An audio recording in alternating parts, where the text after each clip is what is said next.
I'm going to show you how to add an edge of loops or picots made out of beads to one of the Lithuanian beaded wrist warmers. So here's a wrist warmer that I already have finished, and it's got the little diamond pattern on it in beads that match the yarn. And I'll flip it over because I'm going to start right where the seam is. And I'm going to use a crochet hook, but I'm not going to do a lot of crocheting. This is just a couple of stitches to secure each loop. So if you don't crochet, you could do something similar with a sewing needle and a string of yarn. But the reason I like to do this with crochet is because you don't have to measure out a length of yarn and cut it to thread it onto a needle with crochet. You can have your yarn attached to the ball, so you don't need to know how much you need in advance. But if you don't crochet, it's okay. You can do it the other way. Just string your beads onto a length of yarn that's about 2 yards long, maybe, something like that. It might be a little difficult to work with, but you need a long piece because you have to string all the beads that you need onto it. So what I'm going to do here is I'm going to start by just attaching my yarn by pulling up a loop and then pulling a loop of the working yarn through it. The first thing you do is attach the yarn to your crochet. So I'm going to go ahead and put my crochet hook in and pull up a loop. Now, instead of pulling my working yarn through to secure this, I'm going to take the tail of yarn. I'm going to pull that through to secure it. That's a little different than what you've seen in other crochet stitches that I've shown you if you've watched any of the other videos. We don't want to use the working yarn because we don't want to have any loops left on the hook. We just want to have the yarn attached to the knitting. And you'll notice we've got a bunch of beads strung on. So what we have to do here is decide how many beads we want for each loop, and usually some kind of odd number, 5, 7, or 9 beads, something like that works really well.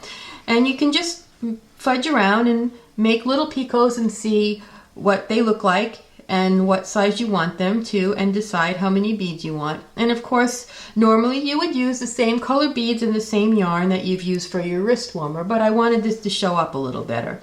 So I've got 7 beads here. I'm going to make a picot like that.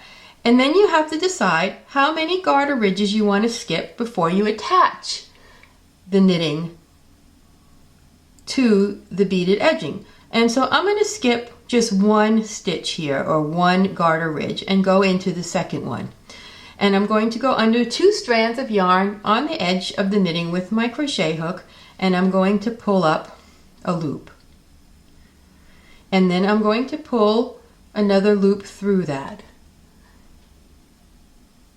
Then I'm going to do something very unusual. I'm going to make this loop very, very big, and I'll have to push my beads out of the way.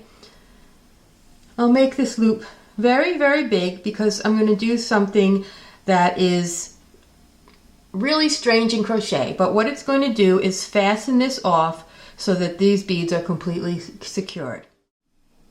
We're going to take our whole ball of yarn that has the working yarn and the beads on it. We're going to take this whole thing and we're going to pass it through that giant loop, and we're going to just gently pull to create a knot.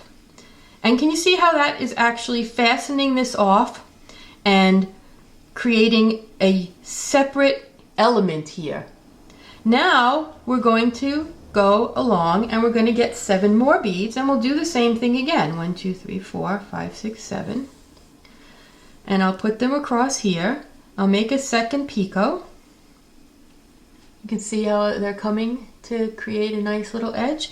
And I'm going to skip 1 and go into the second one. You may want to skip 2 or 3 or 4. It's up to you. It makes a different shape of picot. But you can just try it out and see what you like. So I pull through 1 loop. Then I pull the working yarn through that. And again, I'm going to make a really big loop because I'm going to take my whole ball of yarn and I'm going to pass it through that loop and create a knot to fasten this off. And the reason I'm doing this and fastening it off after each loop is for several reasons. But the primary reason is that when I wear these wristers with all these beads around the edge, I'm worried that if I catch it on something or break it, that all of the beads all the way around will fall off. And by fastening each one off with a knot as you go around, you're ensuring that you're only going to lose the beads on one picot should you have any damage to your wrist warmer. But you can see it's as easy as that. You just go all the way around, making essentially a knot between each picot. And when you're finished, you have a beautiful edge that will look something like this. Now you'll notice that I've used large beads for my example. I really wouldn't do a beaded picot edge with anything larger than size 10 or size 8 seed beads. I just think it would be too bulky and too clunky looking, but of course that's my taste, and you can decide what you like to do as you design your own beaded wrist warmers.